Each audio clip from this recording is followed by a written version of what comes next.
ya, yang menimpa warga masyarakat yang banyak di mana saja, ya, di mana saja.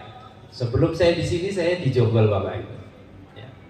Sebelum di Jonggol saya di Cigudeg 2 tahun. Sebelum Cigudeg saya di Parung Panjang. Ya. Padahal Bapak Ibu sekalian, biasanya saya jarang keluar dari zonasi nyaman, yaitu zonasi Bogor Timur. Ya. Jadi kalau saya boleh cerita, Pak, dulu saya sebenarnya sekarang ini bukan hal yang baru saya di Jonggol, ya. Tapi ini saya dulu juga pernah di sini, ya. Dulu saya waktu PAMA itu IBDA sampai dengan AKP saya hanya sekitar Bogor Timur, Cilengsi, Gunung Putri, Kelapa Nunggal, Jonggol. Tapi untuk mengambil job pamen, ya pamen itu mayor ke atas, saya harus keluar, ya. Jadi keluar pertama kali saya ke kota, ke Bogor Timur, ya. Dulu saya dijuluki polisi Bogor Timur, ya, Bogor Timur. Ternyata setelah mendapat job saya pun dapatnya di Bogor Timur beneran, ya. Di Bogor Timur, Polsek Bogor Timur adanya di Baranang Siang. Ya, setelah di Baranang Siang ke Parung Panjang. Setelah Parung Panjang ke Cigudeg, dan alhamdulillah kita bisa kembali ke sini lagi. Ya. Bapak Ibu sekalian, kaitan dengan keamanan yang lagi tren sekarang, yang lagi banyak menimpa pada warga adalah pencurian kendaraan bermotor atau istilahnya curanmor. Sebenarnya Bapak Ibu sekalian, curanmor atau pencurian kendaraan bermotor ini bisa kita kurangi atau bisa kita hindari. Bagaimana caranya? Ada pencurian biasa, ada pencurian dengan pemberatan, ya, atau pencurian dengan kekerasan lah. Pencurian dengan kekerasan ini yang tidak mungkin atau tidak bisa kita ketahui. Tapi kalau pencurian yang lain itu bisa. Nanti akan saya jelaskan satu persatu. Hasil ANEP kejadian pencurian itu kalau dilihat dari tempatnya, ya, yang paling banyak adalah di teras, ya. Di teras. Mungkin bapak ibu akan berbicara, akan mengatakan bahwa loh kan sudah di teras Pak, kan aman, itu sudah di dalam pagar. Pasti akan mengatakan demikian. Tapi ternyata tidak. Ya, kejadian yang paling banyak di teras. Kemudian di mana lagi? Ada lagi di minimarket. Ada lagi di klinik atau tempat-tempat berobat oleh masyarakat. Ya. Di tempat-tempat itu.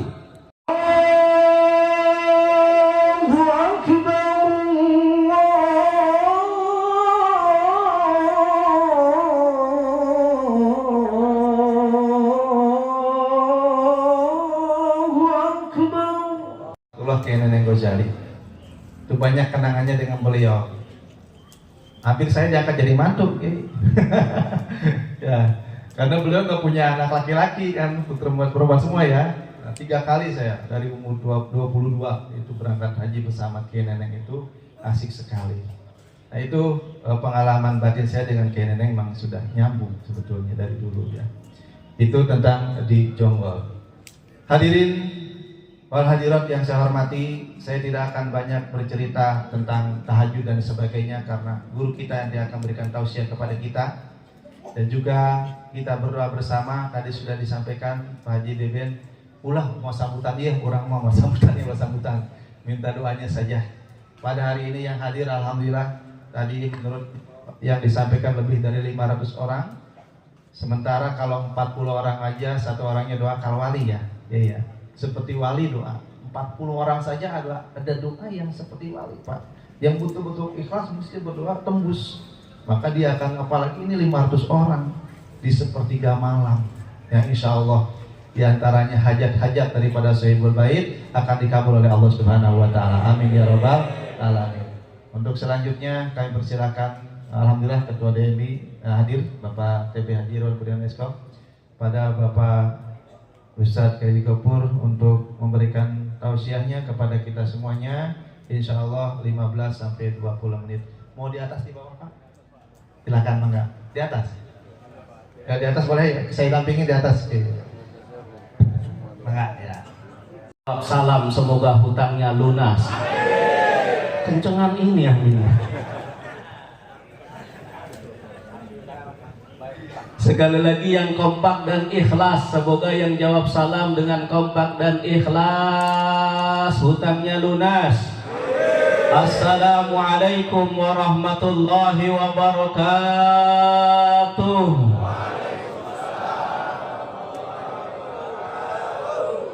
Alhamdulillah, wassalatu wassalamu ala rasulillah. Allahumma salli wa sallim ala sayyidina Muhammad wa ala ali sayyidina Muhammadin bil lisanil jami'ah fil hadratil wasi'ah, salatan tumiddu biha jismi min jismihi wa qalbi min qalbihi wa ruhi min ruhihi wa sirri min sirrihi wa ilmi min ilmihi wa amali min amalihi wa khuluqi min khuluqihi wa niyati min niyatihi wa wijhati min wijhatihi wa qasdi min qasdihi wa ta'udu barakatuha alayya wa ala awladi wa ala ahli wa ala ashabi wa ala ahli asri ya nur ya nur ya nur ij'alni nuran bihaqqin nur. Allahumma salli wa sallim ala sayyidina Muhammadin nurikas sari wa madadikal jari wajma'ni bihi fi kulli atwari wa ala alihi wa sahbihi ya nur, amma ba'du. Saya berdoa kepada Allah Subhanahu wa taala untuk para hadirin hadirat yang hadir pada subuh hari ini. Semoga kita semuanya dijadikan orang-orang yang hidupnya penuh dengan berkah. Semoga rumah tangga kita sakinah mawaddah warahmah. Anak-anak kita, cucu-cucu kita menjadi orang-orang yang saleh dan salehah. Semoga rizki kita berlimpah ruah, dan semoga kita bisa pergi umroh, pergi haji ke Mekah, bisa ziarah makam Rasulullah di kota Madinah. Amin amin ya rabbal. Semoga semua kita ini masuk surga semuanya. Kelihatan wajah-wajah ahli surga. Masya Allah, yang sebelah sini mirip Jet Li, sebelah sini mirip Bruce Lee, sebelah sono mirip Pak Tile. Semuanya semoga masuk surga. Amin ya rabbal. Khususnya guru kita nih, Kiai Haji Asep, guru kita, Masya Allah. Sebenarnya saya sama beliau emang udah satu hati Pak Bu. Lihat sorbannya aja sama, nggak janjian padahal. Ini beliau ini Masya Allah, sosoknya tipenya tipe katana. Apa katana? Kalem, tenang, mempesona. Alhamdulillah. Kalau ketua DMI kita ini tipenya Masya Allah, ini tipenya cumi rebus. Calon suami rekeningnya bagus. Kalau ketua, kalau sahibul hajat kita, tuan rumah kita Pak Haji Beben, ini ketua Amil Kabupaten Bogor, tapi juga sekaligus ketua Kopaja, komunitas bapak-bapak pencatat janda. Kalau mau ada yang kawin lagi beliau. Ada juga Pak Haji Maman. Ini Pak Haji Maman, Masya Allah, ketua Amar Ma'ruf Nahi Mungkar Kabupaten Bogor, sekaligus orangnya istiqomah, istri 3 tapi masih mau nambah. Alhamdulillah. Alhamdulillah. Baik, tak berpanjang kalam. Kata orang Betawi, ikan sepat, ikan gabus lebih cepat, lebih. Ikan sepat, ikan gabus mati terdampar lebih cepat, lebih bagus. Karena kita udah pada lapar. Apalagi sebelah saya pas banget ada makanan memang. Jadi tak berpanjang kalam, diriwayatkan dalam kitab Al-Mawa'iz Al-Usfuriyah, anna Rasulullah sallallahu alaihi wasallam, bahwasanya Rasulullah sallallahu alaihi wasallam kharaja fi nisfil lail ila al-masjid. Nabi pernah di tengah malam keluar dari rumahnya, ingin melihat bagaimana kondisi para sahabat-sahabatnya. Ayastasqifu ahadun minhum, apakah ada di antara mereka yang bangun malam untuk bermunajat kepada Allah, untuk bertahajud menyembah Allah di masjidnya. Fakharaja Rasulullah, maka Rasul pun keluar dari rumahnya menuju masjidnya Rasulullah sallallahu alaihi wasallam. Falamma dana minal babil masjidi, ketika Rasulullah telah dekat dari pintu masjid Nabi, sami'a sauta Abi Bakrin Siddiq, Nabi mendengar ada suara Abu Bakar As-Siddiq di pojokan masjid sedang tahajud. Dan Abu Bakar adalah seseorang yang kalau tahajud 2 rakaat beliau hatam Al-Quran. 2 rakaat dalam sholatnya hatam Al-Quran. Nabi mendengar dari pintu masjid Abu Bakar sedang menangis dalam tahajudnya. Ketika dia sampai pada firman Allah yang berbunyi, Innallaha ashtara minal mu'minina anfusahum wa amwalahum bi anna lahumul jannah. Sesungguhnya Allah menawarkan tukar-menukar, menawarkan perniagaan, menawarkan jual beli kepada orang-orang yang beriman. Wahai orang-orang yang beriman, mana di antara kalian yang mau menukarkan jiwa raganya, yang mau menukarkan harta bendanya untukku, untuk berjuang di jalanku, untuk berperang melawan musuh-musuh Allah, musuhku, maka bi anna lahumul jannah, maka baginya ada balasan surga dengan berbagai macam kenikmatannya. Abu Bakar mengulang-ulang ayat itu. Nabi melihat ke sisi yang sebelahnya ada Umar bin Khattab yang juga menangis. Sisi sebelahnya ada Ali bin Abi Thalib yang juga menangis dalam sholatnya.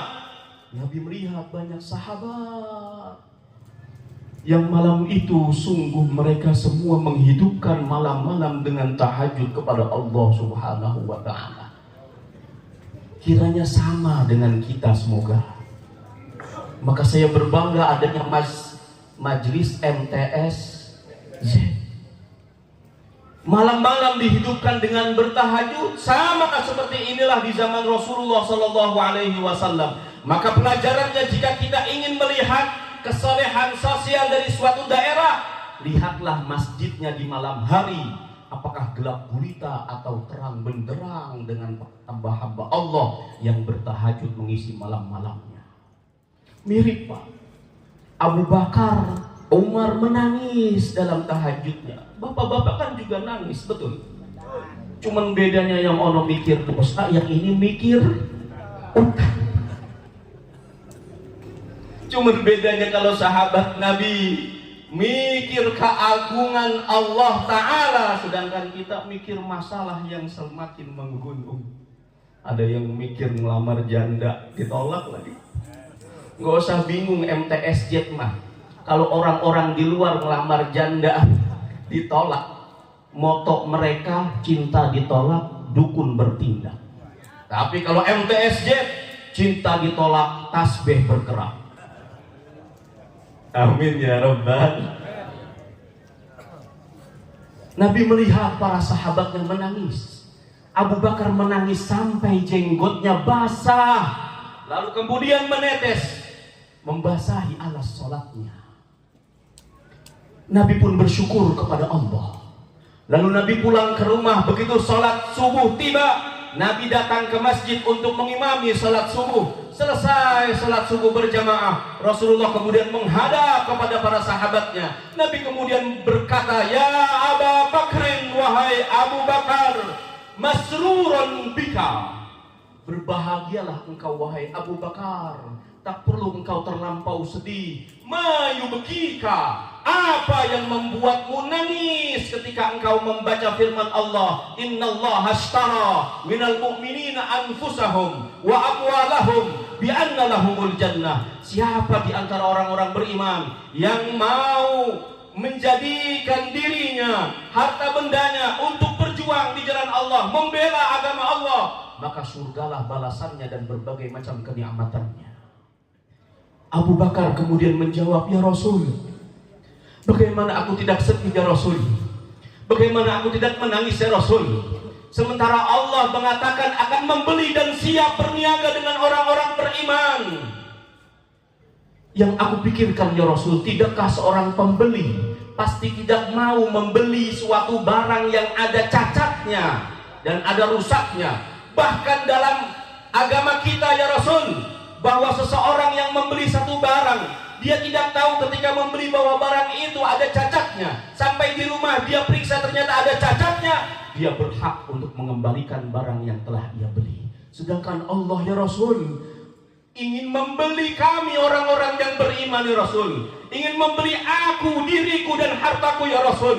Sedangkan aku sadar diri bahwa aku banyak dosanya ya Rasul, bahwa aku banyak salahnya ya Rasul. Maka aku takut Allah Subhanahu wa Ta'ala akan menolakku, mengembalikanku. Dan ketika aku ditolak oleh Allah, maka tidak ada tempat bagiku kecuali nerakanya Allah Subhanahu wa Ta'ala. Bahwasanya Allah Subhanahu wa Ta'ala mengatakan betul apa yang dikatakan oleh Abu Bakar, bahwa seorang pembeli dia berhak mengembalikan barang yang telah dia beli ketika dia tahu bahwa barang tersebut ternyata ada cacatnya. Tetapi perlu diingat wahai Abu Bakar, ketika seorang pembeli dia sudah tahu bahwa barang yang akan dia beli ada cacatnya, ada rusaknya, ada kekurangannya, tapi dia sudah senang dan cinta kepada barang itu, lalu dia kekeh ingin membelinya dan telah ia beli, maka saat itu dia tidak punya hak untuk mengembalikan barang tersebut yang telah ia beli, yang telah dia cintai meskipun ada cacatnya. Dan Allah adalah zat yang maha tahu bahwa kita orang beriman adalah orang yang banyak salahnya, bahwa kita orang beriman adalah banyak dosanya. Meskipun begitu Allah telah senang kepada kita, maka siapa yang mau menukarkan harta bendanya, jiwa raganya kepada Allah, akan Allah beli dengan surga dan berbagai macam kenikmatannya. Amin ya Rabbal Alhamdulillah. Pelajaran apa yang kita ambil dari ayat? Bahwa yang pertama, ketika keimanan telah merasuk ke dalam tubuh seorang mukmin, maka harta bendanya, jiwa raganya akan ia persembahkan hanya untuk Allah Subhanahu wa Ta'ala. Ketika iman telah merasuk ke dalam jiwa seorang mukmin, maka dia mudah tersentuh dalam munajatnya, mudah menangis dalam ibadahnya karena mengingat dosa-dosa dan kesalahannya kepada Allah Subhanahu wa Ta'ala. Dan iman itu Pak Bu, iman yazidu wa yanqus, ada kalanya bertambah, ada kalanya berkurang, ada kalanya naik, ada kalanya turun, bahkan bisa hilang. Dan iman sangat mencapai puncaknya ketika seseorang berada di pusat sumber keimanan, yaitu Ka'bah, Baitullah, Masjidil Haram yang ada di kota Mekah. Semoga kita bisa umroh bersama-sama ke sana bersama guru kita Kiai Asep. Amin ya Rabbal. Pak Bu, kalau mau mudah umroh, mudah haji, saya kasih amalannya. Mau? Caranya gampang. Beneran ini, beneran. Ini bukan yang kata orang-orang baca surat Yasin, kalau nggak qabul baca surat Ikhlas, kalau nggak qabul baca surat Tanah. Bukan yang itu ini mah. Ini beneran amalannya dan udah saya buktikan. Kalau mau mudah, nggak usah mikir duit. Biar Allah yang nentukan caranya. Yang penting setiap kita sholat, lalu kemudian kita baca tahiyat. Biasanya akhir tahiyat kita sampai lafaz apa Pak Bu? Fil alamina innaka Majid. Baca doa wahai Bapak Ibu sekalian. Yang pertama sholawat. Allahumma sholli ala Sayyidina Muhammad wa ala ali Sayyidina Muhammad. Habis itu ini doanya. Allahumma balighni ziyaratal haramain. Ya Allah, sampaikan aku ke negeri Mekah dan Madinah. Apa enggak kira-kira? Bersama-sama. Allahumma sholli ala Sayyidina Muhammad wa ala ali Sayyidina Muhammad. Allahumma balighni ziyaratal haramain. Baru kemudian salam. maka insya Allah siapa yang mengistiqomahkan akan dimudahkan Allah pergi umroh, pergi haji ke Mekah dan ziarah makam Nabi di kota Madinah. Amin ya rabbal alamin. Yang kedua, pelajaran yang bisa kita petik adalah bahwa Allah Subhanahu wa ta'ala betul-betul menawarkan perniagaan tukar menukar dengan kita, barter dengan kita. Wahai orang yang beriman, siapa di antara kalian yang mau menukarkan harta bendanya, jiwa dan raganya kepada aku, akan aku balas dengan surga dan berbagai macam kenikmatan.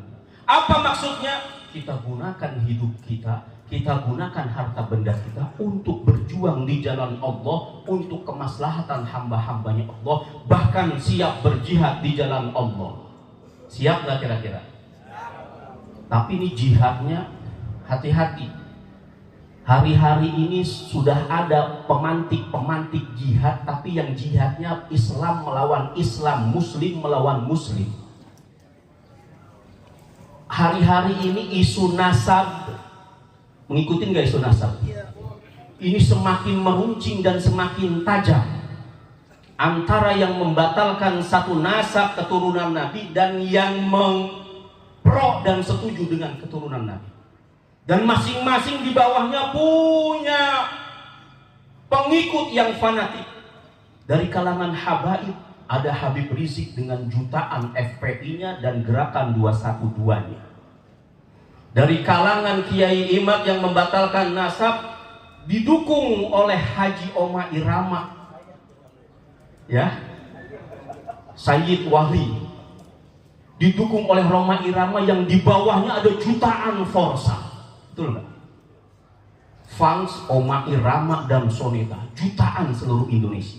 Kalau dua kubu ini saling bertemu dan saling persekusi, yang terjadi adalah saling-saling mengaku berjihad, tapi kedua-duanya adalah umat Islam. Maka yang meninggal justru semuanya kita umat Islam. Dan Nabi Muhammad SAW telah mewanti-wanti, idza qatalal musliman, kalau ada dua orang muslim saling menyerang, kalau ada dua kelompok muslimin saling berperang, saling membunuh, al-qatil wal maqtul fitnar, maka yang dibunuh maupun yang membunuh dua-duanya masuk ke dalam api neraka.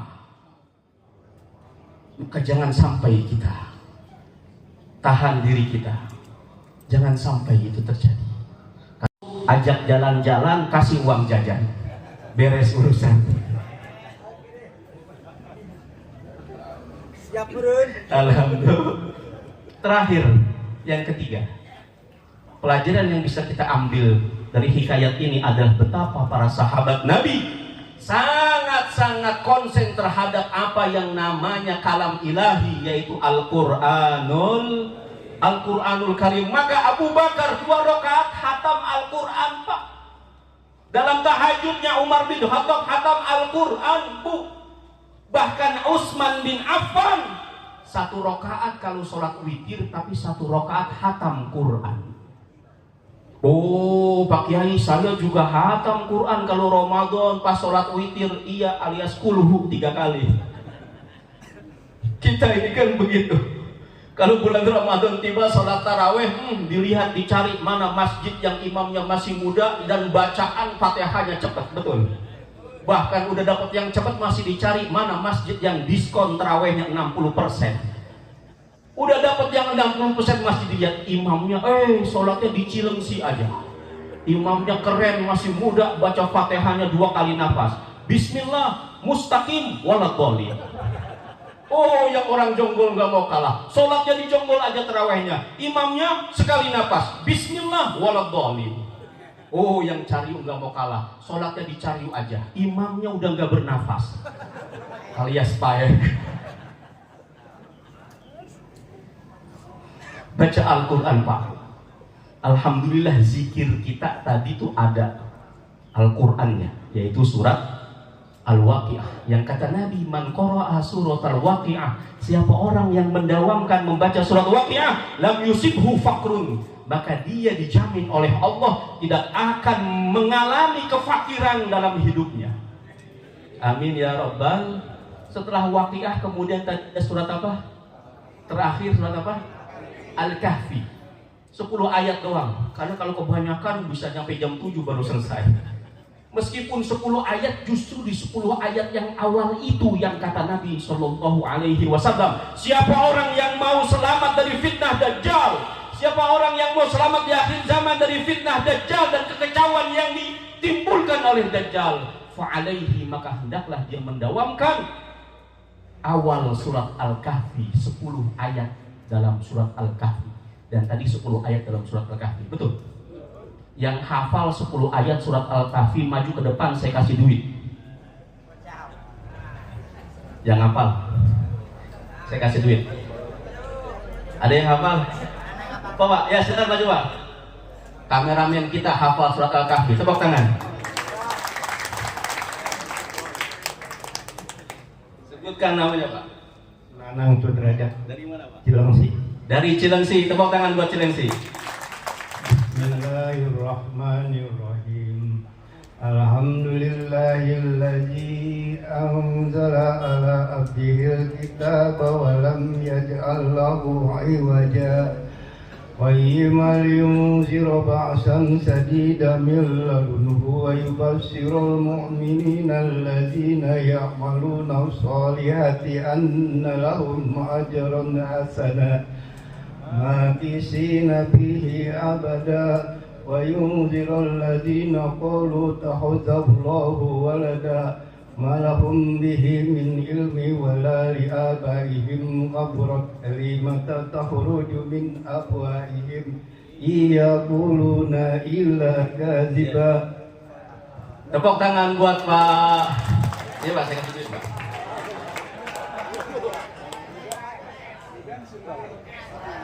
Lumayan buat jengkol 5 kilo. Hadirin yang dirahmati Allah Subhanahu wa taala, kiranya ini yang dapat kita sampaikan semoga ada manfaatnya dan semoga kita kembali dipertemukan Allah baik di dunia hingga di akhirat kelak nantinya. Terima kasih atas segala perhatian. Mohon maaf atas segala kekurangan. Wassalamualaikum warahmatullahi wabarakatuh. Nabi Muhammad Shallallahu Alaihi Wasallam. Itulah mungkin yang dapat kita sama-sama ambil hikmah, kita meningkatkan terus. Tadi dibahas apa hikmahnya membaca Waqiah, apa hikmahnya membaca 10 ayat terakhir. Itu tidak sebutkan saya sampaikan, tapi para kiai, para ulama semuanya sepakat. Apa yang disampaikan oleh Kiai Gopur sama jawabannya seperti itu.